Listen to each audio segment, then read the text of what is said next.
Hey everybody, it's Mark back with the Syndicast.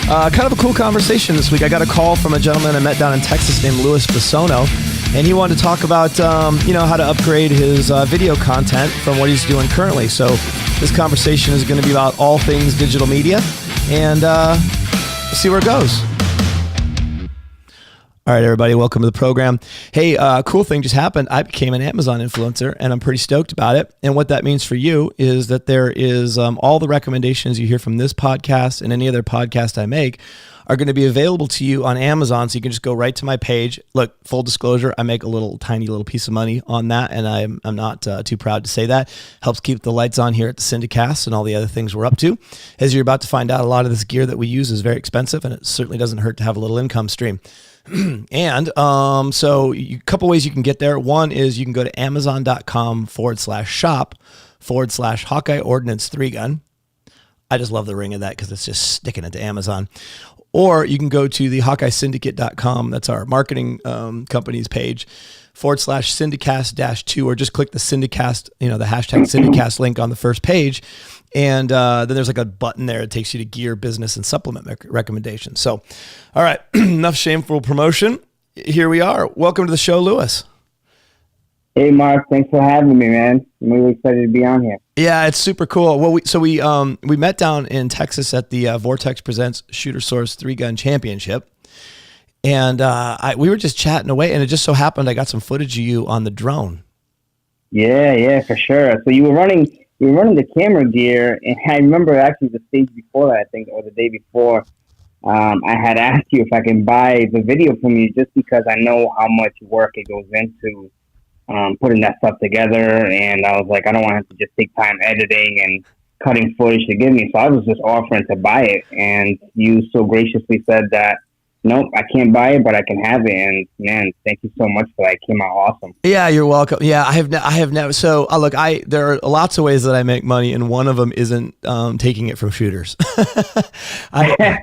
So we've always been, and some of this is self-serving. I'm not going to lie, but we've always been that we would help the shooter, look better, sound better, write better, whatever it is, take better pictures so that our entire industry could look better, and then frankly, what's happened, Louis, for me is that by helping shooters out, they, their sponsors find out that they're like, what the hell are you doing different? Well, I talked to this guy. I happen to own a marketing company that specializes in the competition shooting industry.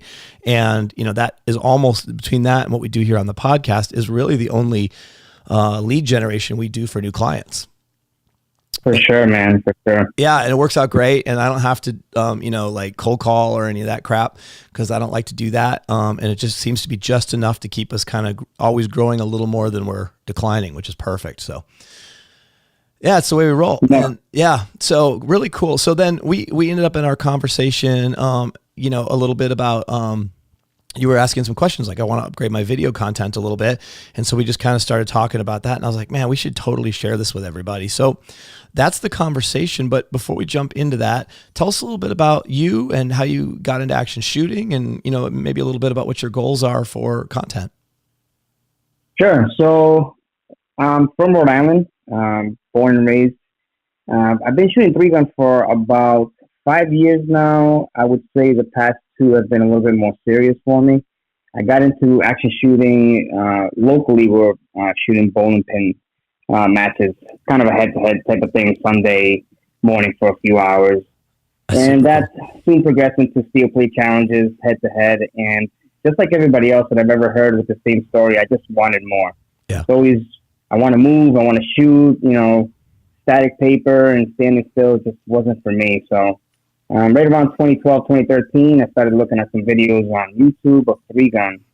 And before I ever even bought a shotgun, I was hooked. And I think, I told you at Texas, your intro video was actually one of the very first things that sparked the interest, man. And from there, it just took off. I looked to see what the closest 3-gun club that was around me. And the issue is Rhode Island at that time didn't run any 3-gun matches. I mean, we're so late into the game.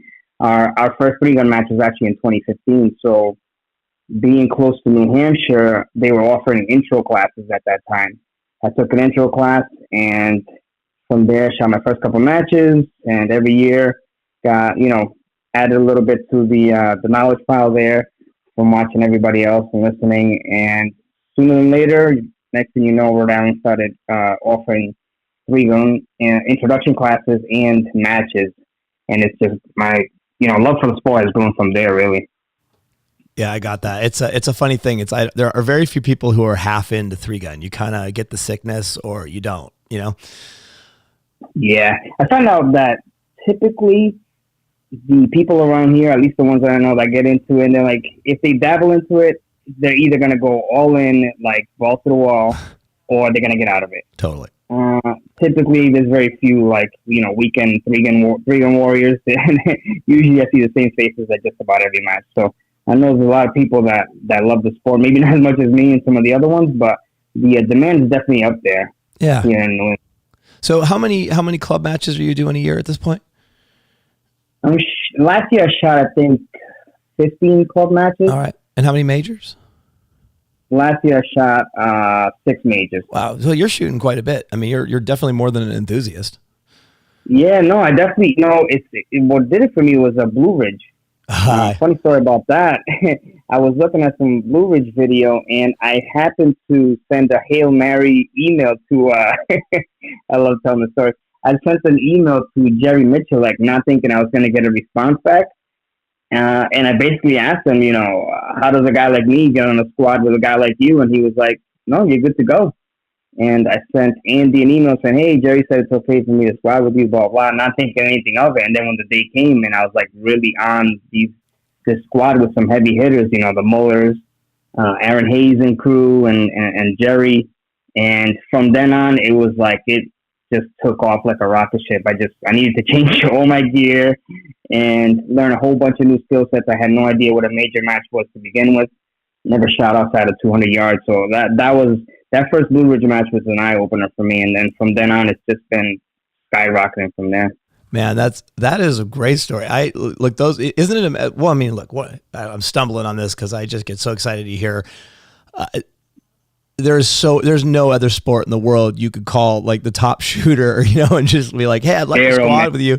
And they're like, yeah, hey, come on, hang out. And then you find yourself standing there with essentially like, three-gun royalty, if we had any. And, and you've also got some of the, the most knowledgeable people in the sport to hang out with. I mean, that must've been an intense learning curve for you. Oh, it was crazy. And then, like you said, and everybody repeats it, but it's so true. There's no other sport in the world that you can get with the top shooters, and they'll take you under their wing. I mean, Diana, Ryan Muller, Aaron Hayes, Josh Tarrant, all instrumental in helping me apply what I needed to apply to move up to be a little bit, more competitive than I was. And I'm forever grateful to those people, because they definitely sparked an interest. Yeah, look, I mean, we've always had a really great culture of mentorship, and it's just in it, and you've got a great culture when the top's willing to be mentors as well. They're not so caught up in what they've got to do and what they've got to deliver on that they can't stop for a second and give a leg up to somebody who's just really interested in the game. It's so cool. Oh, for sure. That's the only way it's going to grow. You can't have a bunch of top shooters just keeping it to themselves, and they really don't, man. They really do give back, and it's really amazing to see. Yeah, well, I think some of that comes from, this isn't like basketball or tennis where you can go find a court in your rec center and start banging balls and trying to figure it out. I mean, there's the quantum leap from shooting at a static range to shooting a three-gun match is almost insurmountable for somebody. So if it wasn't for that really powerful culture of squad, of mentorship, there's just no way we wouldn't have anybody in the game. I mean, it's pretty recent that you could take a class in three-gun if you happen to be in one of the states that has one. I mean, that didn't exist when I started, for sure.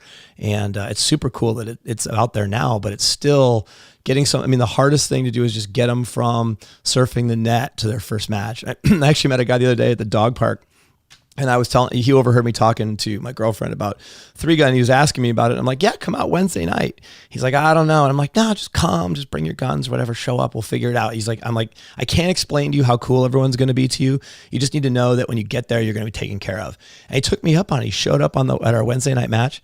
He rolled up with like a Saint, totally bone dry in a, a plastic case, and he had all his other shit under his arm, like a box or whatever. It was awesome.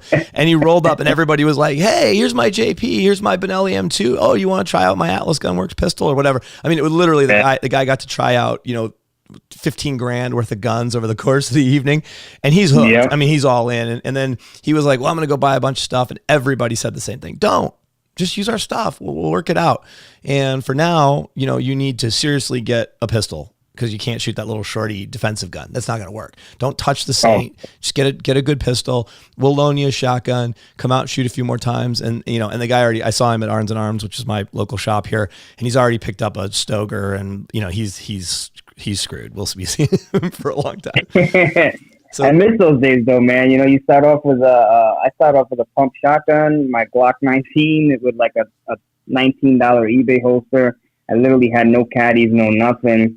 Everything went in my cargo shorts. And when people show up like that, it just brings me right back to that. I'm like, man, I know exactly where you are, and I want to help you out. Do you remember the sensation of how fast you felt like you were moving with a gun in your hands those first few matches? Like, because it just like there was so much adrenaline in the system that it just felt like everything was like super intense, like your hair was on fire. Yeah. And if you watched a video, I've still got a lot of archive footage from the old days, and it is like I'm holding a gun like I'm running with scissors. My mom's watching, It's so good.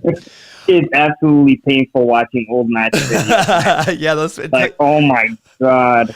There's the day before and the day after you realize it's okay to run with a gun.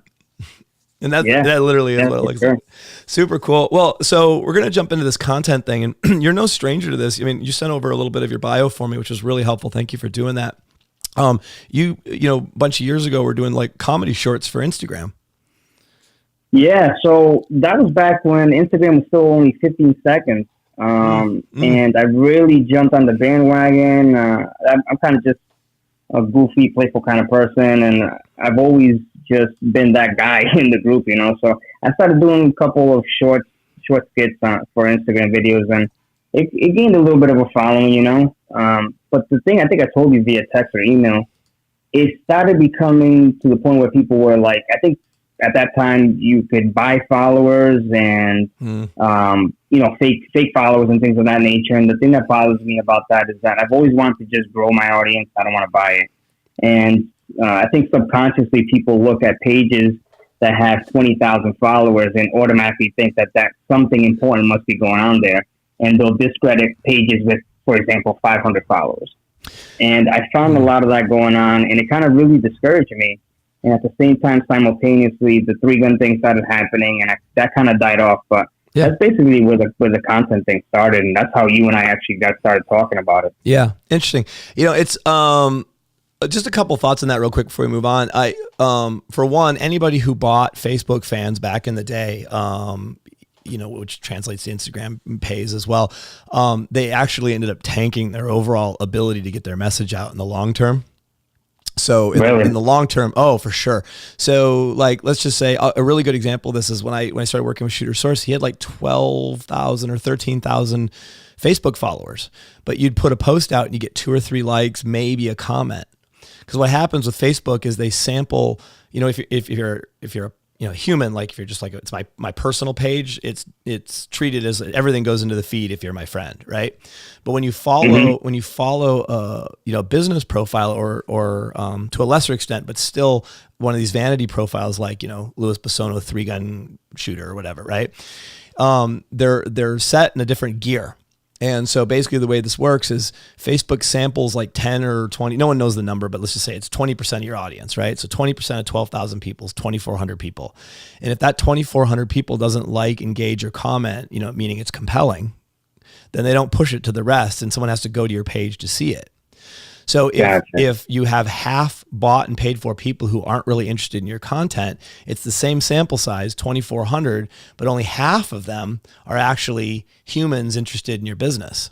So you've effectively fucked yourself by half for getting new and compelling content rate, like for Facebook to recognize what you're doing as being good and push it out. I get what you're saying, because only a certain percentage of your audience is actually engaging, but if they're human, on paper you have a giant. Yeah, assuming following. they're human, only half of them. Yeah, so it's a really, so it looks great on the surface, but the truth is you can't get your message out, and if you can't get your message out, you can't sell anything, or you can't promote your product or your business or whatever it is. So it ended up being a huge, and I mean, when I told Jeremy we're going to do the nuclear option and kill his Facebook page, he just about, I thought he was going to fire me. but we killed it. Now it's at about 3,000, but we put a post out and we're getting like 100x on engagement compared to what we had when we had 12,000 people. Wow, that's awesome, man. Yeah, well, it's a scary thing to do, but so that's kind of how that works. And it's, look, I will tell you one thing is the trick with all this is do not get romantic about any platform. They're going to do what they're going to do. They're going to kick you around and all that stuff. But if you're a business person and you're in the game of business, then you just roll with the tide. You just figure out the algorithm and you work around it. If you get pissed off about everything that goes wrong in your life and business, you might as well, you really are way better off working for somebody and let them deal with it, because it just doesn't work. So, I mean, and especially in the gun industry, I mean, hardly anybody will take our money. We probably spend $200 or $300 a month just buying ads in different places for our clients that don't go anywhere because they don't get approved. And then occasionally they get approved and we just quintuple down until they kick us off, and we don't think twice about it. That's just the way we play the game. No, that's true. It's kind of sad, to be honest with you. Well, sure. That's I mean, none of this is the truth, but that's one possible point of view. It's just a kind of a disempowering point of view. So another point of view is that it's a private company doing whatever the private company wants to do, and if I want to play, I got to play by the rules, and respect their rules or not play. Oh, absolutely. Yeah, and that's the way I deal with it, and frankly, it's the only way I can. Otherwise, I'd pull my hair out on a regular basis. And you have to, man. It comes with capitalism. It does. Yeah, you can't be pro-capitalist when it comes to everybody else and anti-capitalist when it comes to you. That doesn't really work. So really cool. So let's get into this, talk about equipment, right? So this is, we're just going to talk tech for a little bit. So right now you're doing, well, first of all, what are your sort of goals for content creation so we can kind of put a little foundation on this? Sure. So let's back up a second and talk about how we got into this conversation. So I had emailed you back after you sent me the drone footage asking for some advice on some beginner, amateur, equipment to film some videos, because right now I just have an iPhone 6. I haven't upgraded my phone in forever. I used to get it every year, but to be honest with you, I haven't seen the need. And I really want to start recording some videos that have a little bit more of a cleaner cut, mainly audio. I really want to start a YouTube channel and be able to produce and edit a little bit longer videos that you can post on Instagram, mainly, how-tos, anything from gun maintenance to dry fire drills, et cetera, et cetera. But the thing that bothers me the most when I watch videos is when somebody records on their cell phones and it just sounds like you're in a tin can. You know what I mean? Yeah. So that's kind of what I have asked you is, what is basically the baseline entry level that I can get into where I can get a mic hookup and some decent video quality that doesn't take me 4,500 hours to edit, that I can just post. So that's basically how it started. And then you had sent me a list of some interesting things, speaking of which I didn't tell you, but I did have the Osmo Mobile 2. Yeah. And I didn't like it, to be honest with you. I think it was a little bit too slow, or I wasn't using it right. It could be a combination of the two. Got it. Well, let's do this. Let's go through this a little bit. I'm gonna do a slightly more elaborate version of what I sent you, and so everybody can kind of benefit from it. And then we'll also maybe go to the next level. Like, what would you do if you wanted to go to the next level with this, right? So I told you, I believe, just stick with your smartphone. So a 6 is probably a little old for this conversation. If you had an iPhone 8, Samsung Galaxy 7 or 8 or higher, then I wouldn't even consider buying a video camera or anything at this point. I certainly wouldn't buy a DSLR. Gotcha. I would just stick with it. For one, I mean, this is assuming you're a shooter, you want to play the game, you want to spend way more time shooting guns than you do dealing with cameras, because the more elaborate the setup, like sometimes when I go shoot, it's like hard to I'm managing multiple cameras and shooting the match and trying to do interviews and all this stuff. It's really messy. Like for example, at the Vortex Presents, I didn't take a score. I just shot and took screenshots of all the timers so I could, brag that, I could brag with my friends later if I beat them. That's basically what I did. Yeah. And or I could just pretend like it didn't happen if I didn't. All right. So, I would, the smartphones these days are doing a remarkable job of video quality. And yeah, the audio is not so hot, but the video quality is really good, really sharp. And it's already kind of compressed for the small screen, which is what we're essentially distributing to, right? So like the biggest screen we're distributing to, even on YouTube, is probably like my 27-inch iMac. And I wouldn't fill the whole screen because it's like nauseating when I'm that close to look at it, right? So, the biggest screen's probably, generally speaking, like maybe 19 inches on the angle, right? So 1080 works amazing. 4K looks great too, and we'll talk a little bit more about the differences of those later. But the cameras just do such a good job, and like my iPhone 10 is just crispy and beautiful. I would put it up against my DSLRs in a lot of cases, except that you don't get the depth of field. That's what you really lose. You don't get this like sense that you don't get that really blurry bouquet in the background and everything looks super clear up front, and you just miss some of that depth, and some of that richness. But I mean, overall, it does a remarkable job of what you're looking to do. So the first thing you might want to look at upgrading would be the software you actually recording video on your phone. So if you were to upgrade to an 8 or a 10 or something like that, or maybe even try this with a 6, there's some really cool software out there. There's a company called Filmic Pro. And by the way, for those of you, everything that we're going to talk about is listed on that Amazon page or is going to be in the show notes, so you can reference this later. But Filmic Pro for mobile allows you to do a whole bunch of things where you're setting like more exposure. You're setting the color LUT. You're setting the point of focus. You can shift points of focus. You've got some controls for smooth zoom and smooth pan, which is really nice. It's just a far richer looking video, and it films it in a larger, it uses a less heavy compression algorithm, so that later on when if you bring it to your computer to edit it, you have more data to edit. So if you wanted to do colorization, or if you wanted to cut into a part of the image later, you just get a little better experience. And that's like $15. The other thing that's cool about it is it allows you to do some kind of, I don't know, call them pro moves, but you can load what's called zebra stripes in. And what zebra stripes do is show you where you're overexposed, so that, if you're getting a funny shot, it's hard to tell, when you're in the sun, you got your shooting glasses on, you're chasing a guy, that you've just picked up the sun directly in your lens, right? But with the zebra stripes on, you really see it really quickly. The other thing it offers is this edge highlighting, and it makes the video look weird on your screen when you're filming it. It either puts it in green or blue, but it shows you where your frame of focus is, so you can adjust that if you wanted to on the fly, which is really useful. So that's one thing I use a lot of, and I really like it. I get great results doing that.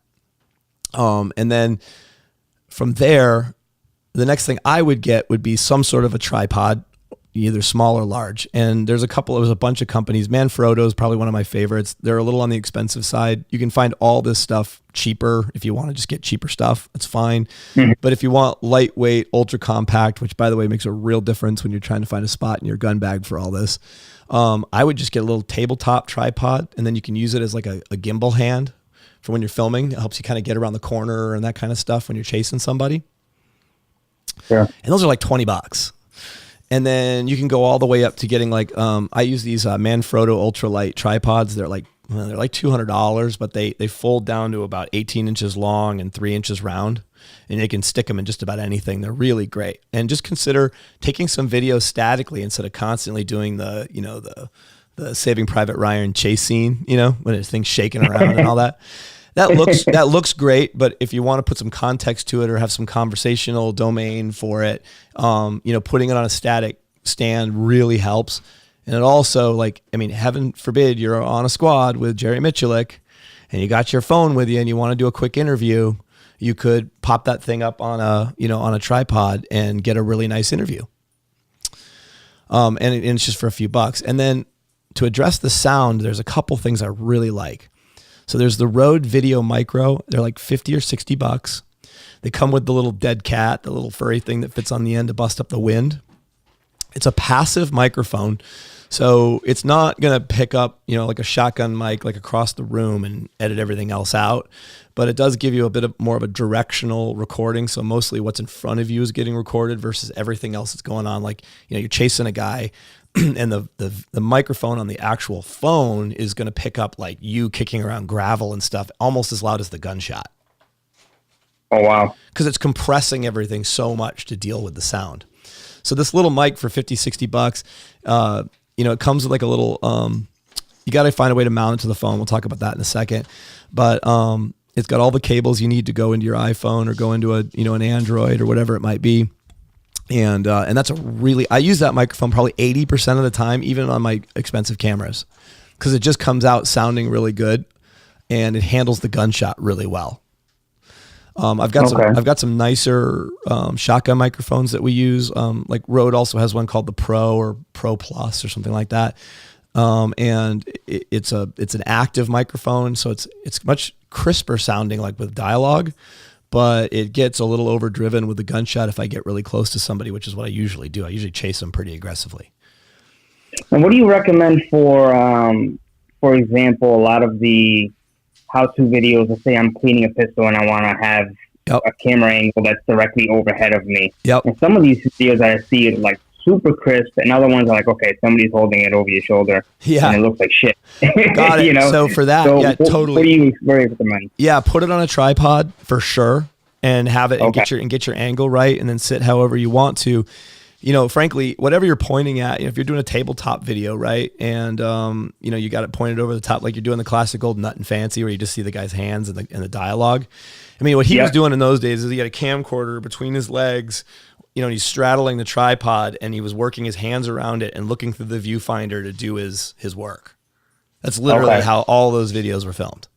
So you could do something like that, or you could set up a tripod on your desk. These little Manfrotto ones fold down, so they're really small if you need them to be, and take up very little table space, and just angle your camera down, get your shot lined up, and that microphone's pointing down. It's going to work with your voice passing directly underneath it just fine. Okay. The one upgrade from there would be to go to some sort of like a lav microphone. So a little clip on for your shirt or something. Mm-hmm. And there's a couple of these that are out there, and there's some basic ones. I think Rode even makes one that's like and I'll put it in. It's on. I don't have it in the notes right now. I didn't look it up, but it plugs right into your phone. So it just gives you exactly what's on the lav. The only problem with lav only is that when you bump it or touch it, it's really noisy. Like really noisy. If you wipe your hands on your shirt, or you're just gesticulating and you bump it, it's like a bam. It's really loud. So when I use lav mics, I always mix them with another microphone as my backup for audio source. So when you get into the world of audio, now we're starting to get into multiple cameras or multiple devices.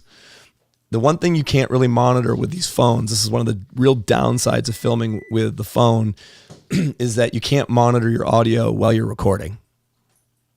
Yep. So you don't know if you have a dropout. So like I have these Samsung Go mics, so these wireless lavs. I really dig them, but they drop out every now and again. And that's a real problem. Like I had an interview with Forrest Lucas, the guy who owns Lucas Oil. Yep. And it was like a totally impromptu interview. And I had set up my iPhone and and just as like a backup cam. So I just had basically it was a B-roll, right? It was just there for me I didn't have any mics on it or anything. It was just a B-roll, or if I wanted a cut shot, right?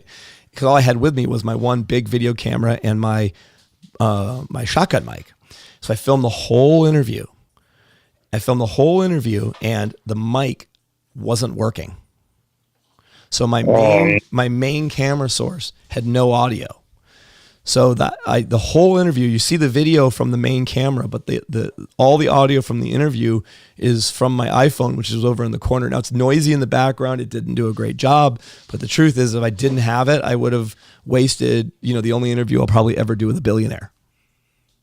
Holy shit. Yeah. So when you get into that world, then you got to if you're at home making a tabletop review and you F it up, I mean, yeah, you're a little annoyed, whatever, but you could do it again if you had to. And believe me, I've done it. But in the world of like kind of captures, but like if Jerry agrees to give you an interview or Aaron Hayes gives you an interview or Diana gives you an interview, you know, and you record that interview and you get home to back to the hotel that night and you got no audio, you're going to be bumming. Oh yeah, I'll cry. Yeah, totally. Right. Cause you're not getting that again probably, you know, and if you do, you're going to have to eat an awful lot of crow. So, or it's like when you kill it on a stage and your cameraman just completely messes it up. Totally. That happens. That totally happens. So the setup we're talking about is very reliable and predictable, but not infallible. So the only way to be infallible is have two cameras, or at least a camera and with a mic and some other audio source like a Zoom recorder or something like that. And we're not going to get too deep in the weeds on this, but that would be another option as well. So, but what you're doing is you're pretty much doing stuff where you could redo it if you had to. The phone, the Rode Mic Pro, and a tripod of some sorts, either a small tabletop one, which I would get regardless because they're so cheap, and a large tripod. And the only other thing you'll need, and there's a bunch of these out there, is some way to attach the phone to the tripod. And that it's just like usually they're like a spring-loaded clip that goes around the phone, or they're that you can screw them on or whatever. But what you want to make sure you've got is what's called a cold shoe. And a cold shoe, it comes from the world of camera shooting. There's hot shoes and cold shoes. And a hot shoe is like that space on your camera. You put you would put like your flash, and they call it hot because it delivers a signal that'll make the flash go off when you click the button on the phone or on the camera, right? A cold shoe is just the same dimensions without any of the electronics. But this is what allows you to put your little Rode microphone on top of your phone and just clip it to it and then just run around with the whole thing. Or I'm gonna have to send you the one. I have a tripod that I've been using, but it's like an Amazon Basics. I couldn't tell you the first thing about it besides the fact that it has the cell phone spring holder, and it holds my chronograph for when I'm chronoing loads. Yeah, that's about as much as I can tell you about that setup. Yeah, it's been working for me. You know? Well, it totally works. I mean, look, we're not talking about the world of good and bad. We're just talking about like what works and what works better. And having a little cold shoe clip, and we're talking about a $10 item at a Walmart or a $15 item at a camera shop, is going to give you the option of putting lights or putting microphones or whatever else you want on there, right? Mm-hmm. And there's one on that Amazon page. I think I sent you a link to it as well. That works really great. There's a whole bunch of them out there. I'm not really partial to any of them. They just got to have that cold shoe. Otherwise, you won't be able to put your mic on there, and you'll be like, "Well, this is a great setup, but I've got to hold the mic and the phone. That's stupid." So I got a follow-up question because you actually said something that made me think of another issue besides the audio. So I'm going to give you an example. If I'm filming with my iPhone, I can either have it on auto. Or if I want to, I don't know the exact terminology, but if I press and hold on the screen to like auto lock the brightness on a certain like focus, what do you recommend for that? Because sometimes I feel like if I'm just let it record and do its own thing, it picks up some weird shadows. But then if there's not enough light exposure, I'll go and kind of raise the brightness, but then it comes out looking like crap. So I feel like there's got to be a happy medium in there, or maybe some sort of software besides the standard iPhone software. Totally. Okay, so this is the whole world of videography / camera, shooting pictures all day, because light is king, right? Your phone is going to do a mediocre job of managing lots of different lighting sources. There's just no way around it. The sensor just isn't large enough to manage all of it. Right. And this is where you'd want to get into something with a bigger sensor. And we'll talk about that a little bit in a second. But I would leave everything on auto for the most part unless I was able to put it on a tripod, point it at an item, and make the adjustments specifically for the shot and know it wasn't going to change. Okay. Now there are way more pro moves than that. This is, all this advice is for the enthusiast, semi-pro, or pro shooter who wants to get great content but doesn't want to deal with getting great content. Yeah, for sure. Okay, so then there are. I know what you're saying. Yeah, totally. The only way you're going to get 100%, and you're not going to get 100%. You're just going to go from 70 to 80%. Is to go to like a DSLR or or a camcorder or something like that, where you've got a 3/4 sensor, or 1-inch sensor, or 30 millimeter sensor. You got a much larger gathering device for different types of light. Okay. That's the difference. I mean, that's the main difference between your phone and a DSLR is that you've got a much larger sensor that's dedicated to one thing, which is just doing that, capturing light, basically, right? Capturing light waves. Sure. So you're never going to get around that 100%. If I'm doing chase photography, I leave everything on auto. And I'll tell you my setup on my iPhone 10 is real simple. When I'm doing chase video, like I've got an Osmo Mobile or I'm just doing it by hand, I leave everything on auto and I use the camera and the video settings in the phone. I don't use any special software or anything. I just use what comes with my phone. It's optimized for that sensor, and I get the best result generally when I don't screw around with anything and I just do the work. And then, so is there a way to speed up sorry to cut you off. Yeah, no, is there a way to speed up the Osmo Mobile? Because like I told you earlier, I think maybe I was either using it wrong, but I felt like it was always a delay when it transitioned, if you're panning, let's say, left to right. Really good. So before we jump into that, let's just close the loop on this lighting source thing. Yep. Light is always going to be your biggest issue. The best light in the world is sunlight with a little bit of clouds in the sky, so it's consistent. Like a light cloudy sky is probably with a full sun over the top of it is the easiest light to work in. The direct light or overhead light with, blue sky stuff looks beautiful. You just got to make sure that the angle you're shooting is the sun's behind you to the best of your ability. So you're not working into the sun. Okay. Yep. And these are just basic techniques. Like I said, there's a lot of pro moves. There's all kinds of great, sites and stuff dedicated to teaching you how to do better lighting. The only other thing in the world of lighting you might want to consider when you're doing a lot of video, especially your stuff at home with any camera, I don't care whether it's a $2,000 G5 body or an iPhone. There's some really great LED lighting out there that you can buy for really cheap. In my home studio, I actually use the Hue system, and I use it to spotlight and do all kinds of stuff. And it's integrated into my, my home automation, which is nice as well. But there's a million of them out there, and I'll actually post the one. I do have one really nice LED light panel that I carry with me that's light and small and battery powered. That does a remarkable job in low light. Like if you're at the after party or it's dusk and you want to do an interview or whatever, it just spots everything. So everybody in the foreground gets a white wash that really helps set them out. Gotcha. Okay. So the other thing I would recommend before I moved on to the whole world of, high end or prosumer cameras and all that kind of stuff is I love the Osmo Mobile 2.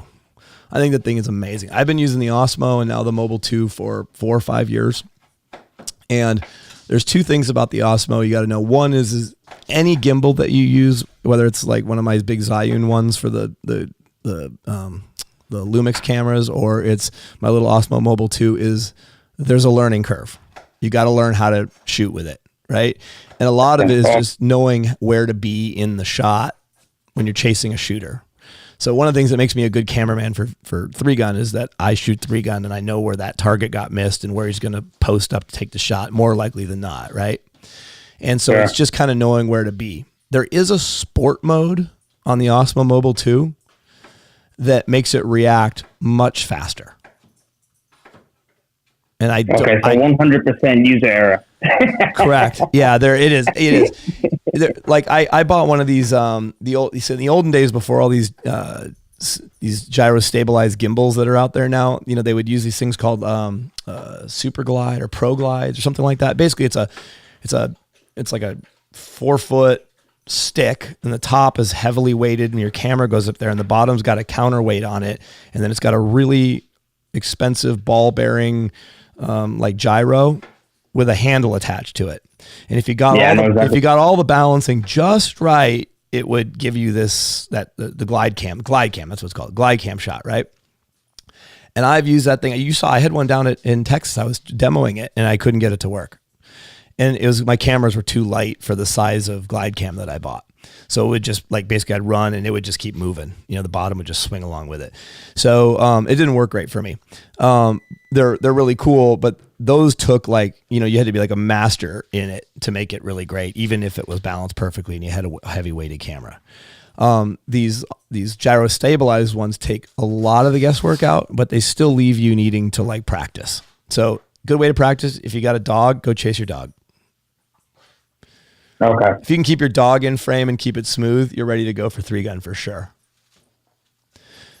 So I would practice, but there's a sport mode for it that does speed up. I actually like the slower panning. See, I don't ever do a whole stage video anymore. I take clips. Mm-hmm.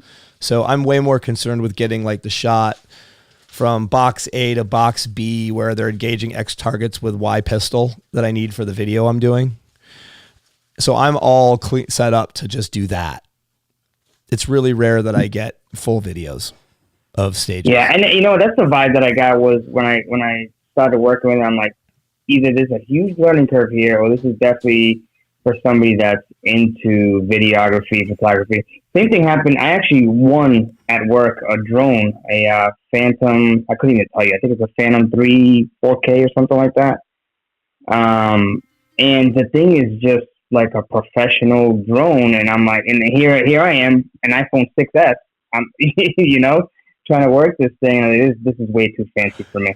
Yeah, I've actually shot that thing like twice. We're not going to go down the drone rabbit hole right now, but I will tell you that the drone is a whole other thing, and it's just a whole other thing, and it's a ridiculously large learning curve to get video that first of all, you'll get videos that are nothing but drone, and then you'll realize that's stupid, and then you'll be like, what you do end up with the drone is there's like 2 or 3 really great, like if you do a match video of like a whole match, like a 3-minute thing where you're doing kind of all the best looking segments of a match, the whatever, the fast rope tower and this shooting out of the car, like all the cool looking stuff, you're going to get 1 or 2 cutaway shots from the drone, and they're going to last like 3 seconds, and you're going to have spent hours freaking around with that thing trying to make it work. I've got pretty good. I've got to the point where I can make that thing do what I needed to do, like you saw for the most part, reliably. Yeah.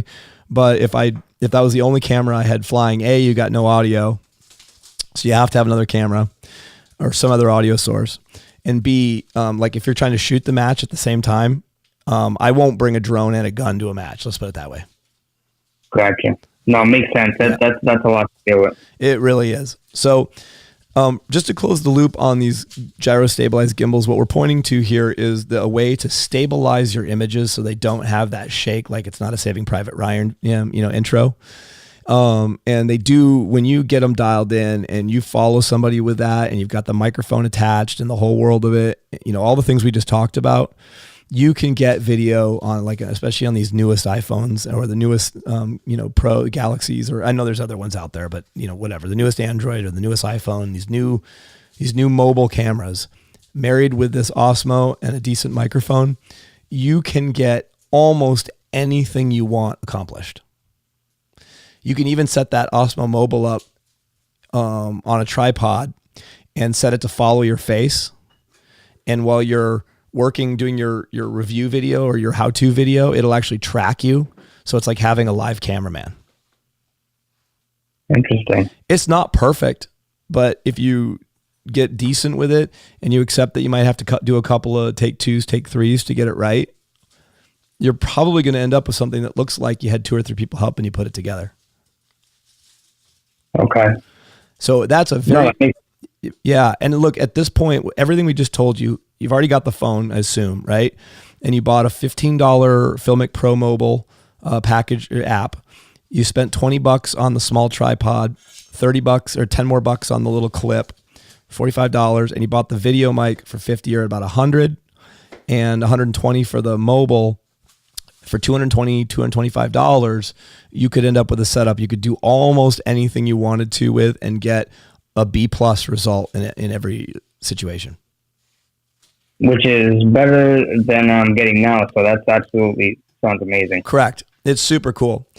So that's my recommendation to everybody. And you don't have to, and the thing is most of these parts, with the exception of the mobile, the Osmo Mobile, are under $100. So you could pick them up 1 or 2 at a time. And over the course of a few, weeks or months, you could actually, 2 or 3 paychecks and you'd have a rockin' setup, So, yeah. And that's what I love about the setup. And frankly, I'm just being really straight with you. A lot of my content comes from the setup I just described to you. A lot of it does. Most of the match B-roll does. So, when I do a review video of whatever the Titan or whatever it is, I've got a couple of things that are coming out soon from the match in Vortex. We do the DSLRs for the talkie parts, right? And then it cuts to another camera and it's a chase video. It's probably, everything from Texas was done. All the chase video was done with my iPhone.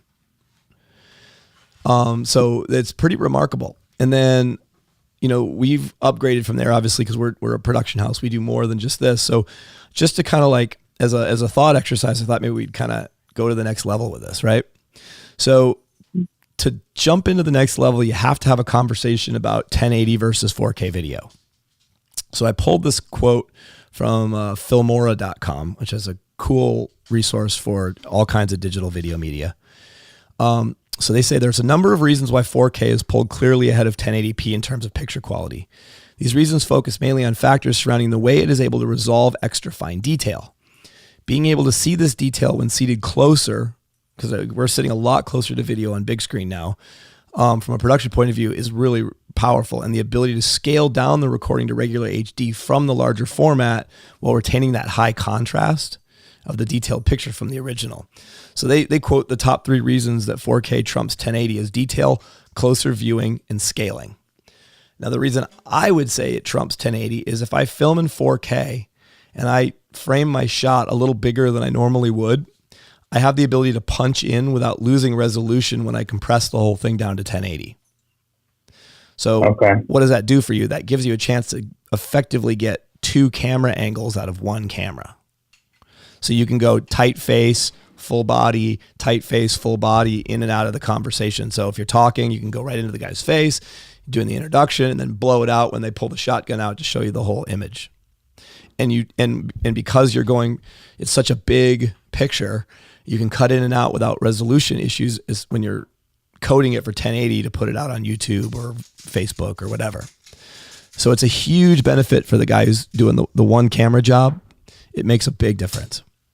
It just gives you. Is this something that you can do about, now that you mentioned resolution, sometimes, and I don't know if it has to do with just the iPhone or capacity or whatnot, but does Facebook compress your videos, or does it drop quality? It does. Even if you have HD selected on. Yeah, it Facebook only runs at 720p. Okay. So it's always going to compress it some. So I get a pretty good result because I do everything at a minimum of 1080 and I compress it professionally. And so when I put it out on Facebook, it tends to look like it's higher definition than if I just shot it right off my phone to Facebook. Makes sense. There is something, and I'm not going to tell you why because I don't know, but when you film at 4K and then you compress down to 1080 or 720, it retains a lot of the crispiness, I like to call it, that crispy edge everything's got, pretty effectively. And so just by filming at a higher rate and then compressing it down, not letting Facebook do it, actually compressing it yourself for Facebook, you get a much better result than if you just push it out there and let Facebook do the compression. So, and we're going to talk a little bit at the end of this about the software. But what I use Final Cut Pro, and I'm a Mac guy, and that makes a lot of sense to me. And they also have a plugin. It's not a plugin. It's actually a standalone piece of software called Compressor. And in Compressor, you can take one video and batch it out to like multiple different types of sources. So for example, if I did an interview with somebody on video, I might send it to an audio only file for the podcast and then send it to 1080 or 4K for, my website / YouTube, and then cut a 720 version of it that'll go up to Facebook native. And then we post it, the appropriate format in the appropriate place. So it's doing all the work of compressing it the way we want it to, versus through some filter that Facebook has, which is good for 90% of content, in a way that leaves it looking as crispy as possible. But that's I thought that there was a lot more to it, because it couldn't be that simple as just clicking on the upload in HD, because sometimes, like I said, it comes out like and then you watch videos like you upload or somebody who does this professionally, and like there's definitely something going on here. Yeah, and sometimes it does a great job.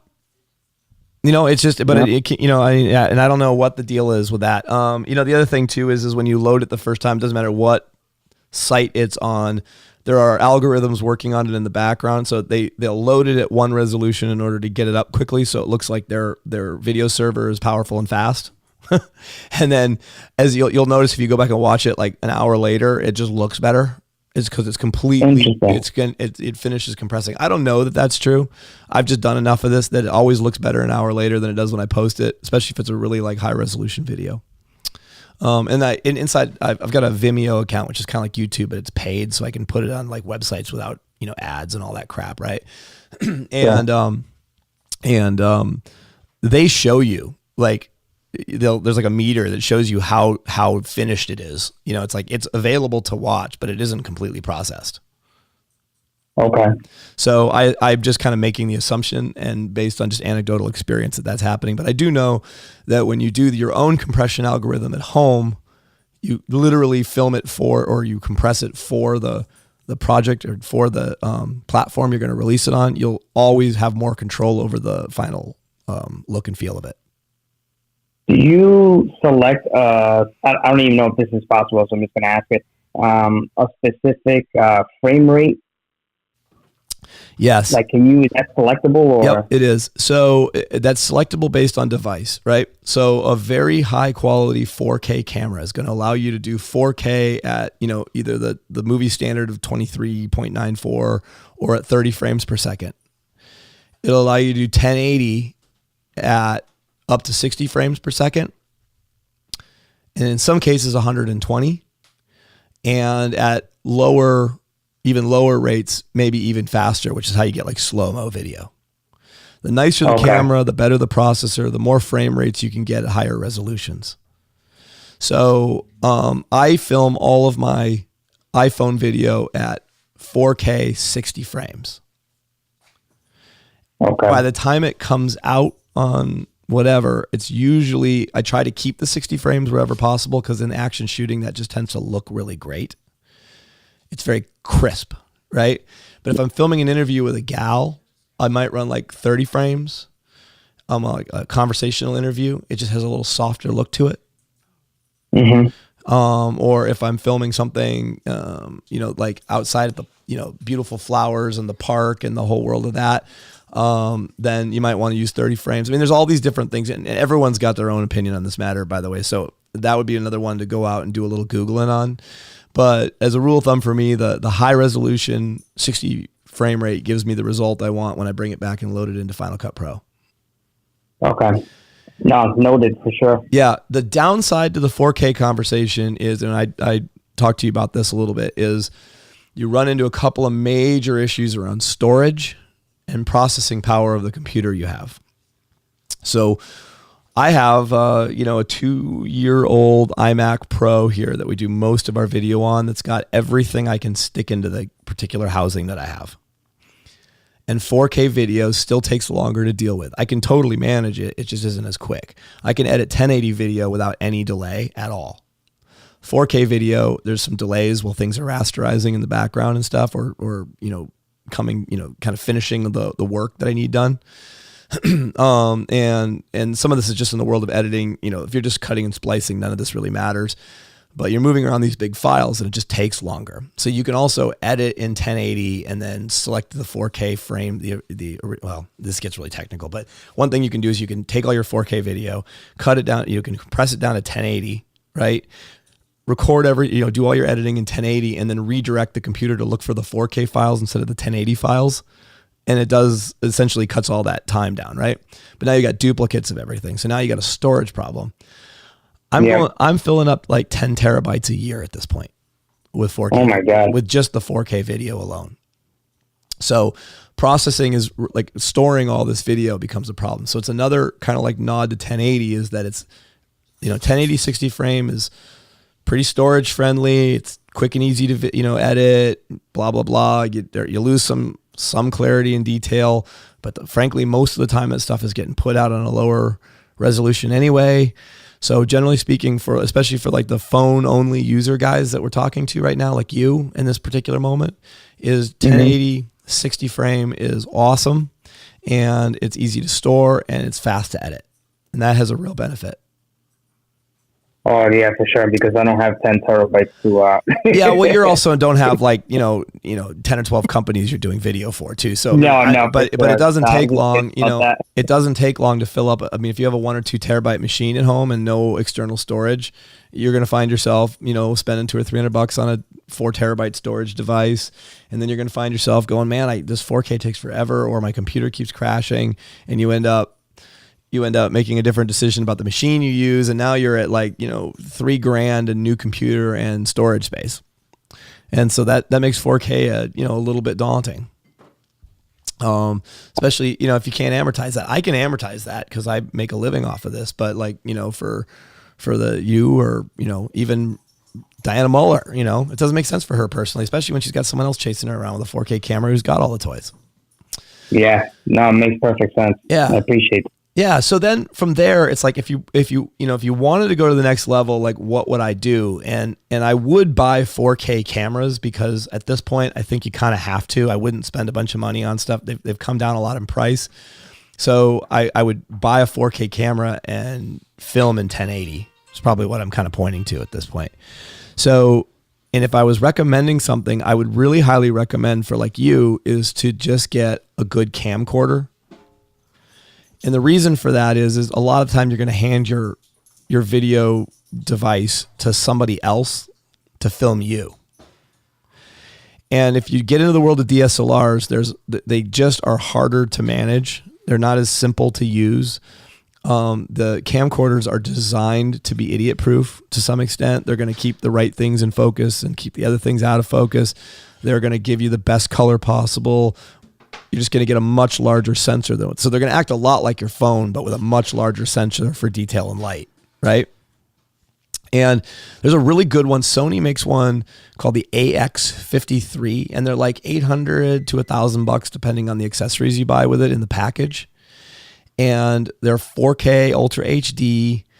You're going to get more subtle detail and color. They've got a Zeiss lens on them that's really good. You've got 20 times optical zoom, which is something you cannot even come close to with a phone. But the coolest thing about the Sony is it's got this thing. It's like the lens is like an eyeball, and it's actually floating inside there. They call it steady shot. Balanced optical steady shot. And it's kind of like having that gimbal, you know, that Osmo Mobile built right into it. So it's actually doing the leveling and stuff inside of the camera really effectively. I've played with one of these a few times and they're really great. So for like $800, you just throw this thing in your bag and you're done. That's actually not honestly too bad for what everything you just said about it. Yep. That sounds very reasonable. Totally. And then you could also throw either that Rode mic Pro, the Rode mic on there we talked about, or you could throw the higher end version of it, the Pro Plus, and you know, you can get a little better clarity of the sound, but it's going to give you a really hardcore recording device. It has 2 slots for SD cards. So you could put like 256 megs of memory into the machine. You could take it on a trip. You could film 4K for the whole 3 days of shooting and bring it all home on 2 discs and you're done.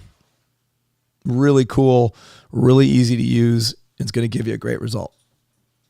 Yeah, I like that last point you made, mainly because if you are handing something off to somebody else, it's got to be on demand, on the fly, ready to rock and roll. You know? Correct. And you can buy these like oversized batteries for these that'll last you almost all day. I mean, now we're getting into the world of batteries too. We're going to talk about that in a second. But like, you know, you just easy is always better. And the thing is probably like 6 inches long and 4x4 square.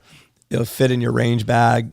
You bring a tripod along for like the steady shots you need, and you can get great. I mean, I did the vast majority of the Hawkeye Ordnance YouTube channel was done on a Canon Vixia 30, which is several generations older than the camera I just told you about. It cost me like $1,800 when I bought it. And I ran that thing all over the country and shot some great video. And frankly, you know, there's a lot of guys out there with $2,000 DSLR camera bodies that haven't made as much money as I have off that little Canon. You know, well, it wasn't little, but off that prosumer camera, you know. So yeah. Highly recommended. I've had that thing in the rain and running and gunning and chasing people and getting dirty and playing, and it just worked and worked and worked and worked and worked. I never really had to worry about it. So they're really good, and I like the idea of that balanced optical steady shot because you don't need a gimbal for it to get a smoother shot. It's not perfect, but it's going to take a lot of the stepping out, you know? Mm-hmm. So that's a really cool camera, and it's a little over an inch sensor. It's like an inch and a quarter, inch and an eighth, something like that. It's a really good camera. From there, you're getting into DSLRs. So what DSLRs are is they're point and shoot cameras that people have been using for video because you can use these awesome lenses they've got, right? And over time, the manufacturers have realized, well, if we don't limit the amount of video, like, cause most of them, a lot of them have like limited video capacity, like 10 minutes before they stop or split to 2 files. So they've gotten smart to this, and they've made them 30 minutes or even longer. And you can get essentially, let's just call it documentary quality video. It's not necessarily movie style, but it's documentary because you can use a really high-end lens. You can get the perfect focus. You get that super like ethereal bouquet in the background. I got some video I brought back from Texas where like, that stage where you started out at the top, it was like stage 4 or 5. You started out at the top of the hill. You shot a couple slugs, and there was like a Texas Star and a Death Star, and then you dropped your gun and you shot some rifle. And you ran down the hill into the mud, and you shot some pistol, and then into like a jungle run with a pistol. Yep. There was like 2 or 3 layers of trees with space between them, and when you watch the video on these DSLRs, it looks like they're all at different gradations of blur at the different distances, and they're moving slowly as I'm following the shooter, and it looks like the world is shifting while the guy's moving, and yet the shooter in the front is just clear and crisp as anything. And you just can't do that with an iPhone or even a camcorder. That's the step above, And the cool thing about this is that if you want to deal with the problems of this, and there are, like the autofocus sucks on all of them. So you got to learn how to either focus on the fly or maintain your framing the whole time. Or you got to just like run with it and deal with the fact they kind of blur in and out every now and again when you're moving. It's kind of a look of its own. But I use these, we've got one G5 body, and the Panasonic G5 is a $1,400 body just for the body, not the lenses, just the body. And then the lenses start about $300 and can go up into the tens of thousands, right? And I don't bring those to major matches. We use that one for our, static indoor, high quality talkie videos, right? And I also use that one for all the product photography we do and any like photo shoots that I do. That's kind of my main camera for that. The 2 that I carry with me, I carry 2 identical Panasonic G85 Lumix cameras. It's almost the same sensor as the G5 in a lighter body housing. They're only like $600 or $700, including a lens that's perfectly capable of doing most of what you want to do. And they give you, there's some things you lose the headphone jack. There's a couple other things you lose in the process, but you end up with 2 cameras I can fit in a backpack that'll do almost anything. And it's remarkable. And they're only like $700. So if you trashed one, you could get another one. So one thing you could do is you could buy like one of these and add it with your phone.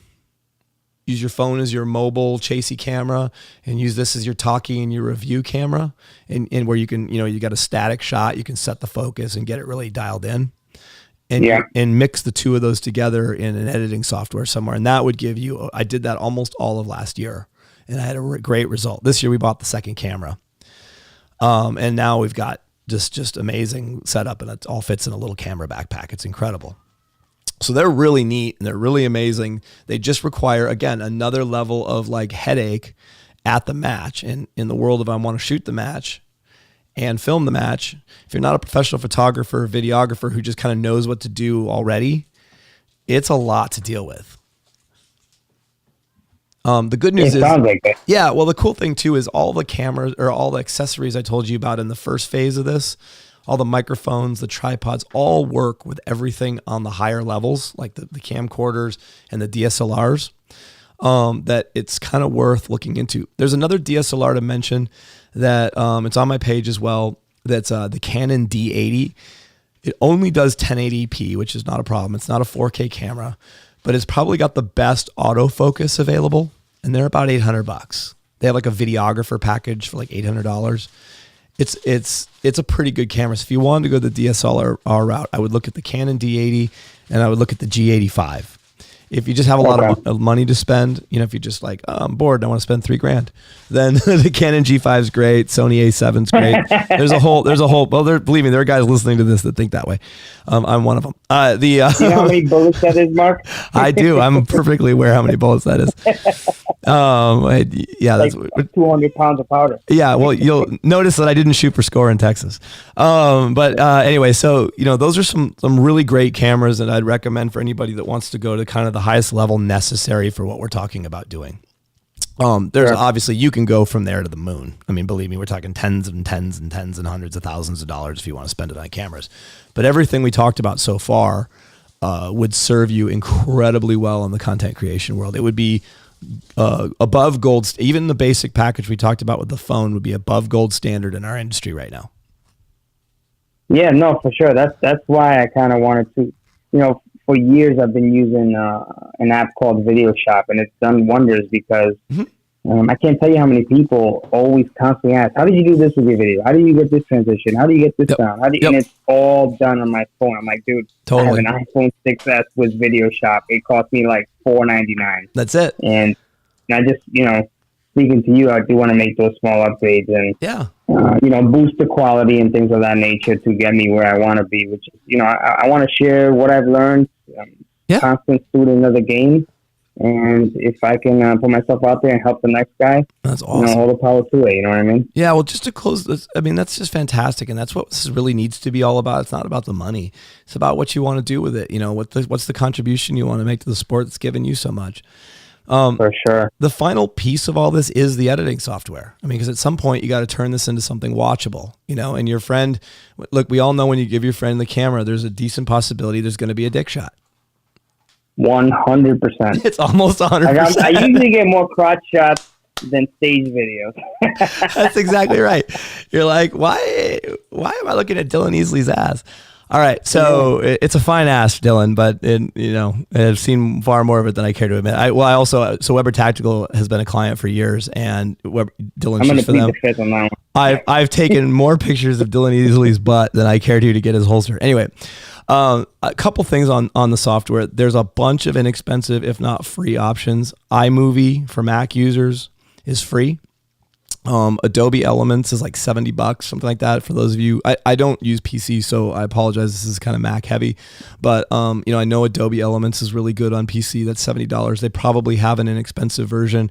This podcast is edited on free. It's on GarageBand, which is free from Apple. It's done a great job. I mean, there's some really good stuff out there. In the top of the line world, you'd be looking at, I use Final Cut Pro. It's $300 for the one-time package, and then they promise you updates for life. And then there's that compressor I told you about, which is $75. Adobe has a deal, like Premiere is their major software, and they charge $20 a month for that. But in that package, I believe you also get their version of compressor. It's kind of like a video editing suite of software you get, and you get 100% updates and all that stuff. We also own an Adobe Premiere license. I just, for whatever reason, Final Cut, I learned on it and it just makes sense to me now. So it's not like one's better than the other. In the world of mobile, there's all kinds of cool stuff. You just mentioned, was it was the one you just, Video Shop. Video Shop, right. There's a bunch of them out there. iMovie makes a good one. Android's got one, another Adobe one. These are all free or a few bucks. There's also some really cool ones out there, like Apple Clips does a thing where they'll do the captioning live and stuff, which is cool for Instagram. It doesn't work great, but it works. In that whole space for mobile, I think it's just a matter of, with any of this software, frankly, is just get curious and read a bunch of reviews, and the one that makes most sense to you, get it. They're all pretty good. I mean, they're all basically good. If you've got one that's working for you right now and it can handle the level of video that you want to do it at, then just run with it. What the hell? I mean, why not? Okay.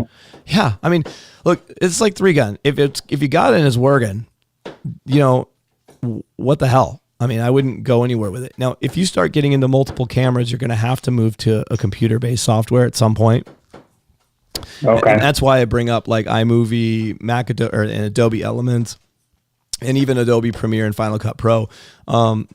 You're going to have to blend it all together to line up all the audio correctly, to have that all work seamlessly and not like pull your hair out and get brain damage and, stay up all night figuring it out. You're going to need something to bring it all together. And if you're going to start playing with frame rates and compressing things for different sources, you really want, I mean, there's freeware out there that'll do that, but you got to know what the hell you're doing. The downside of freeware is it's open source. You can do whatever you want, but you can do whatever you want. Yeah. So you start clicking buttons and next thing you know, it's 3 a.m. Yeah, I want to stay away from that. I want to edit and upload on my phone. Cool. That's perfect. No, really, really good. And again, a lot of this end of this conversation was about like, if just to open it up to the full thing. Cause I was just like, I've never really done this where I've talked about the whole setup all the way through and what we use and what works. And I've, Lewis, I guess my advice is stick with simple as long as you can. And if it becomes more interesting to you than that, then expand. Because I've beat the crap out of a lot of cameras and a lot of gear. And I will tell you the camera that works best is the one I have in my bag. Okay. Really? No, that's solid advice, man. I really appreciate you taking the time out of your day to set this conversation up and just sharing the knowledge for myself and everybody else that's listening, man. Yeah, my pleasure. Definitely awesome. My pleasure. So if you guys are listening and you want to say thank you to Lewis for putting himself on the line on this, you can follow him on Instagram at 3gun_Lewis. That's his handle. Or if you just get on the old Facebook and you Google Louis Bisono, Bisono, you'll be able to find him. I'm sure he wouldn't mind having a few more friends because he's expanding his influence in the world. And beyond that, guys, I think maybe we'll do something like this again on podcasting maybe someday. But in the short term, it's been really good to chat with you, Louis. Thank you so much. Awesome. Thank you so much for having me. I really appreciate it. No, my pleasure. And we'll see you guys next time.